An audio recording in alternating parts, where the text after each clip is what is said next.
Welcome back to my new vlog. Guys ಇವತ್ತಿನ ವ್ಲಾಗ್ನ ಬೆಳಗ್ಗೆಯಿಂದನೇ ಶುರು ಮಾಡ್ತಾ ಇದ್ದೀನಿ.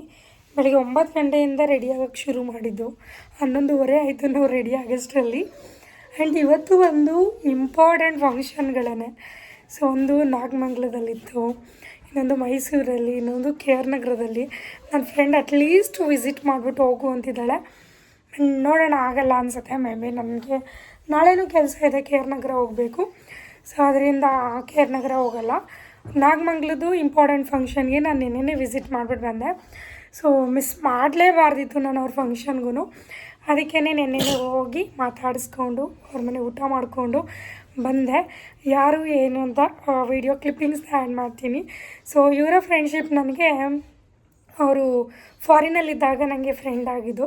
ಸೊ ಇವತ್ತಿನ ದಿನಕ್ಕೂ ನಾವು ಫ್ರೆಂಡ್ಶಿಪ್ನ ಕಂಟಿನ್ಯೂ ಮಾಡ್ತಾಯಿದ್ದೀವಿ. ಆಲ್ಮೋಸ್ಟ್ ಆಯಿತು ಗೈಸ್, ಒಂದು 6 ಇಯರ್ಸ್ ಆಯಿತು, 5 to 6 ಇಯರ್ಸ್ ಆಯಿತು ಅವರ ಫ್ರೆಂಡ್ಶಿಪ್ ಶುರುವಾಗಿ. ಅವ್ರು ಇವಾಗ ಇಂಡಿಯಾದಲ್ಲೇ ಸೆಟ್ಲ್ ಆಗಿದ್ದಾರೆ, ಬ್ಯಾಂಗ್ಳೂರಲ್ಲಿ. ಅವ್ರ ತಂಗಿ ಪಾಪುದು ಬರ್ಡೇ ಇತ್ತು, ಅದಕ್ಕೆ ನಿನ್ನೆ ಹೋಗಿ ಮಾತಾಡ್ಸ್ಕೊಂಡು ಬಂದ್ವಿ. ಆ ಕ್ಲಿಪ್ಪಿಂಗ್ನ ನೋಡ್ಕೊಂಡು ಬನ್ನಿ. ಇವತ್ತು ಪ್ರಮೋದ್ ಅವರ ಸಿಸ್ಟರ್ ಪಾಪುದು ಬರ್ಡೇ ಪಾರ್ಟಿ ಇದೆ, ಅಲ್ಲಿಗೆ ಹೋಗ್ತಾಯಿದ್ದೀವಿ. ಬೇಗನೆ ಹೋಗಬೇಕಿತ್ತು, ಎದ್ದಿದ್ದು ಲೇಟು, ಟಯರ್ಡ್ ಆಗಿತ್ತು, ನೆನ್ನೆ ಬಂದಿದ್ದು ಲೇಟು, 11 o'clock. ಸೊ ಅದಕ್ಕೆ ಸ್ವಲ್ಪ ಲೇಟಾಗಿ ಹೋಗ್ತಾಯಿದ್ವಿ. ಮೇ ಬಿ ಆಂಟಿ ಬೈಬೋದು, ನೋಡೋಣ, ಬನ್ನಿ ಹೊರಡೋಣ.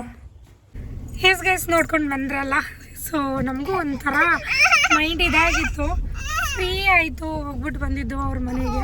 ಪ್ರಮೋದ್ ಅವರು ಅದನ್ನೇ ಹೇಳ್ತಾ ಇದ್ರು, ತಲೆ ಮೇಲೆ ಏನೋ ಕೂತಂಗಿತ್ತು.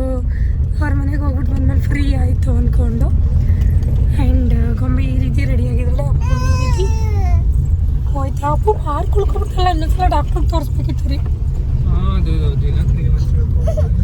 ಇಲ್ಲಿ ಏನೋ ಮಾತಾಡ್ತೀನಿ ನೋಡು ಗೈಸ್. ಇದು ಲಾಂಗ್ ಹೇರ್ ಹಾಕ್ಕೊಂಡಿದ್ದೀನಿ, ಬೇರೆ ಏನು ವೇರ್ ಮಾಡಿಲ್ಲ. 2 ಫಂಕ್ಷನ್ನು ಒಂದೇ ದಿನ ಇರೋ ಕಾರಣ ನಾವು ನಿನ್ನೆ ಇಲ್ಲಿಗೆ ಬಂದಿದ್ವಿ. ಅಪೂರ್ವ ಅವರ ತಂಗಿ ಪಾಪನ ಮಾತಾಡಿಸ್ಕೊಂಡು ಹೋಗೋಣ ಅಂದ್ಬಿಟ್ಟು. ಯಾಕೆಂದರೆ 2 ಫಂಕ್ಷನ್ನು ಇಂಪಾರ್ಟೆಂಟು, ನನಗೆ ಅವರು ಬಿಡೋಕ್ಕಾಗಲ್ಲ, ಇವ್ರನ್ನೂ ಬಿಡೋಕ್ಕಾಗಲ್ಲ. ಸೊ ಆ ರೀತಿ ಆಗೋಗಿತ್ತು. ಸೊ ನಾಳೆ ಫಂಕ್ಷನ್ ಇರೋದು ಬಂದು, ಅಂದರೆ ಆಲ್ರೆಡಿ ಇಂಟ್ರೊಡಕ್ಷನ್ ಕೊಟ್ಟನಲ್ಲ, ಪ್ರಮೋದ್ ಅವರ ಸಿಸ್ಟರ್ ಪಾಪುದು ಬರ್ಡೇ ಇತ್ತು. ಸೊ ಅದಕ್ಕೆ ಅಲ್ಲಿಗೆ ಹೋಗಲೇಬೇಕಿತ್ತು. ಅಂದರೆ ನಾವು ಅಲ್ಲಿ ಹೋದರೆ ಇನ್ನು ಅಲ್ಲೆಲ್ಲ ಮುಗಿಸಿ ಆ ಕಾರ್ಯ ಎಲ್ಲ ನೋಡಿಕೊಂಡು ಬರ್ತಿದ್ದಿದೆ. ನಾವು ಮನೆಗೆ 11-12 o'clock ಆಗ್ತಿದ್ದು. ಸೊ ಅಷ್ಟು ಮೋಸ್ಟ್ ಇಂಪಾರ್ಟೆಂಟ್ ಫಂಕ್ಷನ್ನೇ. ಸೊ ಇಲ್ಲಿ ಇವ್ರದ್ದು ಬಂದು ನಮ್ಮ ಮೈಸೂರಿಂದ 2 hours ಜರ್ನಿ. ಇಲ್ಲಿ ಮುಗಿಸ್ಕೊಂಡು ಅಲ್ಲಿಗೆ ಹೋಗೋಣ ಅಂತ ಅಂದರೆ, ಸೊ ಇಲ್ಲಿ ಟ್ರಾವೆಲೇ ನಮಗೆ 4 hours ಆಗಿಬಿಡುತ್ತೆ ಅಂದ್ಬಿಟ್ಟು ಅವ್ರಿಗೆ ಹೇಳಿದ್ವಿ. ಇಲ್ಲ, ನಾವು ಹಿಂದಿನ ದಿನವೇ ಬರ್ತೀವಿ ಅಂದ್ಬಿಟ್ಟು. ತುಂಬ ಒಂಥರ ಏನೋ ಸ್ಟ್ರೆಸ್ಸಲ್ಲಿದ್ದಾಗ ಹೋಗಿ ಈ ಥರ ಫ್ರೆಂಡ್ಸ್ಗಳ ಜೊತೆ ಕಾಲ ಕಳೆದು ಬಂದರೆ ಏನೋ ಒಂಥರ ಫೀಲ್ ಗುಡ್ ಅಂತ ಅನಿಸುತ್ತೆ. ಆ್ಯಂಡ್ ನಾವೆಲ್ಲ ಒಂದು ರೆಸಾರ್ಟ್ಗೆ ಹೋಗೋಣ ಅಂತ ಪ್ಲ್ಯಾನ್ ಮಾಡಿ ಬುಕ್ ಮಾಡ್ಕೊಂಡಿದ್ವಿ. ಆ್ಯಂಡ್ ನಿನ್ನೆ ಅಂದರೆ 25th 26th 24-25 ಏನೋ ಮಂಗಳವಾರ ಬುಧವಾರ ಇದ್ದಿದ್ದು. ಸೊ ನಾನು ಆ ರೆಸಾರ್ಟ್ನೂ ಕ್ಯಾನ್ಸಲ್ ಮಾಡೋ ಲೆವೆಲ್ಗೆ ಆಯಿತು. ಸೊ ಏನೋ ಒಂದು ಒಳ್ಳೆ ಕೆಲಸಕ್ಕೆ ಕೈ ಹಾಕಿದ್ದೀವಿ, ಅದೆಲ್ಲ ಆಗಬೇಕು ಅಂದರೆ ಸೊ ಒಂದಷ್ಟು ದಿನ ನಾವು ಕಷ್ಟಪಡಲೇಬೇಕು, ಓಡಾಡಬೇಕು, ಮಾಡಬೇಕು. ಒಂದೊಳ್ಳೆ ಕೆಲಸಕ್ಕೆ ಅಡೆತಡೆ ಆಗೇ ಆಗುತ್ತೆ ಅಲ್ವಾ. ಸೊ ಅದಕ್ಕೋಸ್ಕರ ನಾನು ಎಲ್ಲೂ ಇನ್ಸ್ಟಾಗ್ರಾಮಲ್ಲಾಗಿರ್ಬೋದು, ಬಿಸ್ನೆಸ್ ಅಕೌಂಟಲ್ಲಾಗಿರ್ಬೋದು, ಯೂಟ್ಯೂಬಲ್ಲಾಗಿರ್ಬೋದು, ನಾನು ಯಾವ ಕಡೆಯೂ ಕಾನ್ಸಂಟ್ರೇಷನ್ ಮಾಡೋಕ್ಕಾಗ್ತಾನೇ ಇಲ್ಲ. ಬರೀ ಒಂದು ಕಡೆ, ಒಂದು ಕೆಲಸದ ಫೋಕಸ್ ಕಡೆಯೇ ನಾವು ಪ್ರಮೋದ್ ಅವರು ನಾನು ಕಾನ್ಸಂಟ್ರೇಷನ್ನ ಮಾಡಬೇಕಾಗಿದೆ. ಅವ್ರ ವರ್ಕು ಅಷ್ಟೇ, ವರ್ಕರ್ಸ್ಗಳಿಗೆ ಕೊಟ್ಬಿಟ್ಟು ನಾವಿಬ್ಬರು ನಮ್ಮ ಒಂದು ಫೋಕಸ್ ಕೆಲಸಕ್ಕೆ ಅದೊಂದಕ್ಕೆ ಫೋಕಸ್ನ ಕೊಡ್ತಾಯಿದ್ದೀವಿ. ಸೊ ಇನ್ನು ಮೇಲೆ ಅದೆಲ್ಲ ಇನ್ನೇನು ಕ್ಲೈಮ್ಯಾಕ್ಸಿಗೆ ಬಂದಿದೆ. ಆ ಕ್ಲೈಮ್ಯಾಕ್ಸು ಇನ್ನೊಂದು ಸ್ವಲ್ಪ ದಿನದಲ್ಲೇ ಎಲ್ಲ ಕಡೆಯೂ ರಿವೀಲ್ ಆಗುತ್ತೆ. ಅದೊಂದು ಕೆಲಸ ಮುಗಿದು ಬಿಟ್ಟರೆ ಸೊ ಎಲ್ಲ ಕಡೆಯೂ ರಿವೀಲ್ ಆಗುತ್ತೆ, ನಮಗೂ ನೆಮ್ಮದಿ ಇರುತ್ತೆ, ನಮಗೂ ಬಿಸ್ನೆಸ್ ಮಾಡೋಕ್ಕೆಲ್ಲ ಫ್ರೀ ಆಗುತ್ತೆ.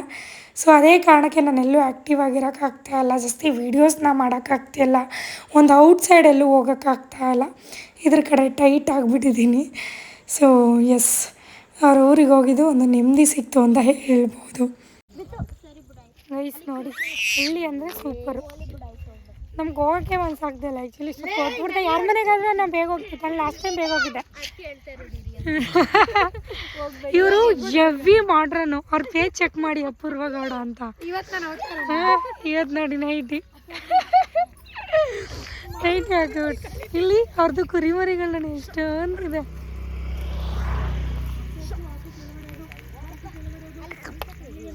ನೋಡಿ ಇದು ಸಣಕ್ಲಿ, ಇದಕ್ಕೆ 1 ವರ್ಷ. ಇದು ಗೊಂಬೆ ಏಜ್ ಇವಳು ನೋಡಿ, ಗೊಂಬೆ ಏಜ್ ಥರ ಕಾಣ್ತಾಳ? ಕಾಣಲ್ಲ. ಏ ಪಾಪು ಇಲ್ಲಿ ಅವನು ಎದ್ರೆ ಸುಮ್ಮನಾಗ್ತಾನ.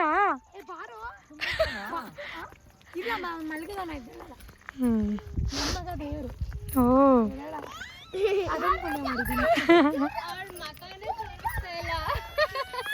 ಇಲ್ಲ, ಅವನೊಂಚೂರು ಬರ್ದಲ್ಲ ಸಾಕ್ತಿರ್ಗಿ ಎವ್ರಿ ಮಾಡ್ರನ್ ಗರ್ಲ್. ನಮ್ಮ ಫೈನಲಿ ಫಂಕ್ಷನ್ಗೆ ಬಂದ್ವಿ ನಾವು. ಆ್ಯಕ್ಚುಲಿ ತುಂಬ ಬೇಗ ಹೋಗಬೇಕಿತ್ತು, ಮಕ್ಕಳು ಕಟ್ಕೊಂಡು ತುಂಬ ಲೇಟ್ ಆಯಿತು. ಇದೇ ಲೇಟು ಗೈಸ್, ಬೇಗ ಬಂದಿದ್ದೀವಿ ಬಟ್ ಆದರೆ ನಮಗೆ ಲೇಟ್ ಆಯಿತು. ನಮ್ಮ ಮನೆ ಫಂಕ್ಷನ್ಗೆ ನಾವೇ ಮುಂದಾಗಿರಬೇಕು ಆ್ಯಕ್ಚುಲಿ. ಸೊ ನಾವೇ ಅದು ಲೇಟ್ ಅಂತ ನಮಗಂತ ಅನ್ನಿಸ್ತು. ಸೊ ಹೋಗ್ತಿದ್ದಂಗೆ ಎಲ್ಲ ಸೊಸೆ ಸೊಸೆ ಸೊಸೆ ಎತ್ಕೊಂಡು ಮುದ್ದಾಡ್ತಾಯಿದ್ರು. ಸೊ ಸೀಮವ್ರು ರೆಡಿ ಇದ್ದಾರೆ, ನಮಗೆ ಮನೆ ಅಳಿಯ ಬೇಕು ಗೈಸ್, ನಾನು ಮನೆ ಅಳಿಯ ಕೊಡೋಕ್ಕೆ ರೆಡಿ ಇದ್ದೀನಿ ಅಂತ ಹೇಳಿದ್ದಾರೆ. ಸೊ ನಿನ್ನೆ ಅಪೂರ್ವ ಅವ್ರು ಹೇಳ್ತಿದ್ರು, ಇಲ್ಲಪ್ಪ ನಾವು ಮನೆ ಅಳಿಯ ಕೊಡಲ್ಲ ಅಂದ್ಕೊಂಡು ಹೇಳ್ತಿದ್ರು. ಸೊ ಅವಳು ಗೊತ್ತಾಗ್ಬಿಡುತ್ತೆ, ಇವ್ರು ನಮ್ಮ ಮನೆಯವರೇ, ಇದು ನಮ್ಮ ಮನೆಯೇ, ಇದು ನಮ್ಮ ಮನೆ ಜನನೇ ಅಂತ ಗೊತ್ತಾಗ್ಬಿಡುತ್ತೆ.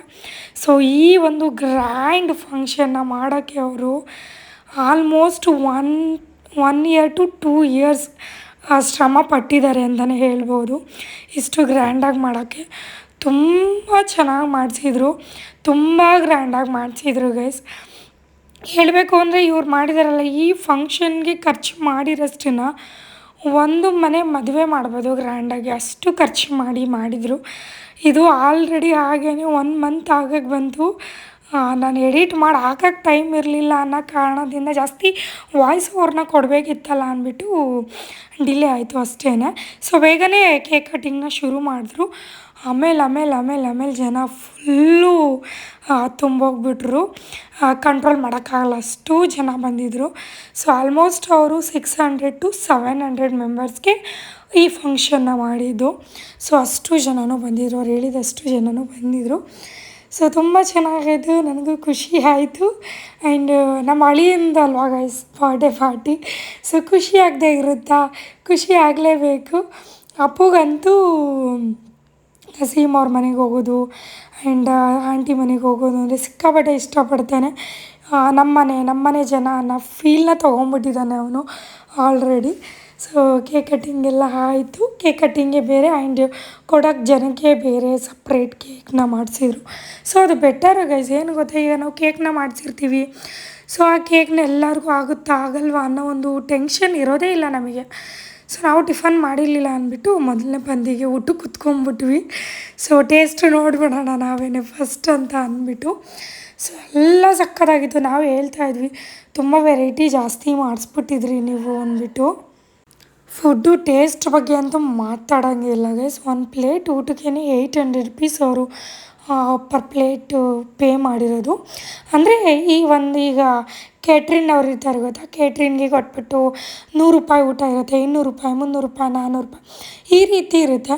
ಸೊ ಅವರು ಅದರಲ್ಲಿ ಒಂದು ಅಫಿಷಿಯಲ್ಲು ಚೆನ್ನಾಗಿ ಮಾಡ್ಸಂಗೆ ಪರ್ ಎಲೆ ಬಂದು 800 rupees ಕೊಟ್ಟು ಮಾಡಿಸಿರೋದು. ಅವರು ಬರೀ ಊಟಕ್ಕೇ ಅವರು 6 ಲಕ್ಷನ ಖರ್ಚು ಮಾಡಿಬಿಟ್ಟಿದ್ದಾರೆ.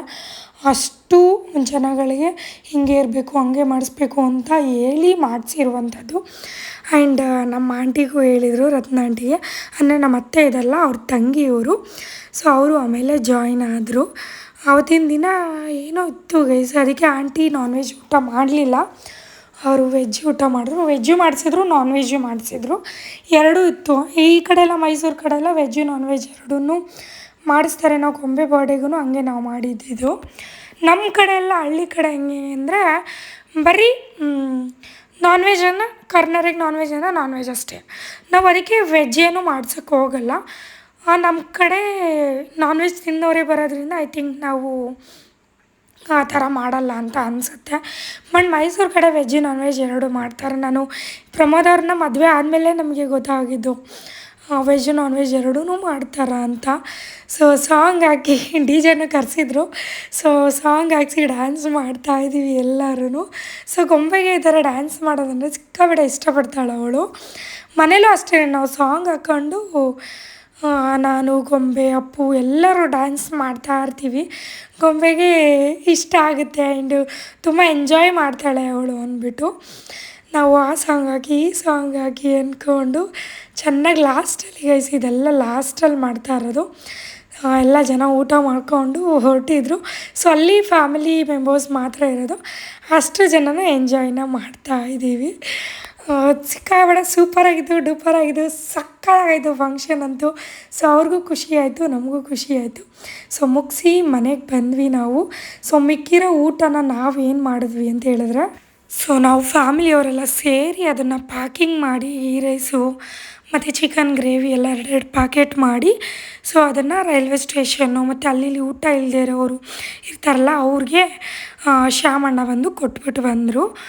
ಆ್ಯಂಡ್ ಈ ವಿಡಿಯೋ ಇಷ್ಟ ಆಗಿದ್ರೆ ಲೈಕ್, ಶೇರ್, ಕಮೆಂಟ್ನ ಮಾಡಿ. ಆ್ಯಂಡ್ ನಮಗೂ ತೃಪ್ತಿ ಸಿಕ್ತು. ಆ್ಯಂಡ್ ಎಲ್ಲನೂ ಕ್ಲೀನ್ ಮಾಡಿ ನಾವು ಮನೆ ಕಡೆ ಹೊರಟ್ವಿ. ನಾನು ಡ್ರೆಸ್ ತೊಗೊಂಡೋಗಿರೋದ್ರಿಂದ ಚೇಂಜ್ ಮಾಡಿಕೊಂಡೆ ನಾನು ಅಲ್ಲೇ. ಸೊ ಈ ವಿಡಿಯೋ ಇಷ್ಟ ಆಗಿದ್ರೆ ಲೈಕ್, ಶೇರ್, ಕಮೆಂಟ್ ಮಾಡಿ. ಮತ್ತೆ ಹೊಸ ವಿಡಿಯೋ ನನಗೆ ಸಿಗ್ತೀನಿ. Love you all, bye.